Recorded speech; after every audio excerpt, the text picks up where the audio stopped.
Arriverà a Montegrotto a partire dal mese di maggio la nuova app per segnalare disservizi e problemi al municipio sanpietrino senza dover ricorrere alla tradizionale telefonata agli uffici.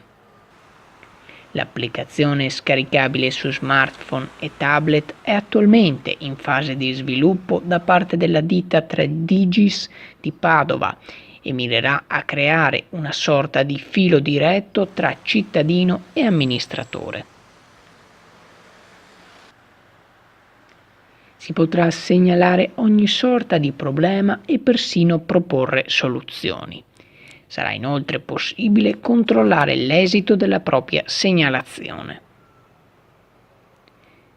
L'applicazione verrà presentata dalla Giunta in un incontro pubblico non appena sarà attiva. Sfiscia Channel News, Montegrotto Terme.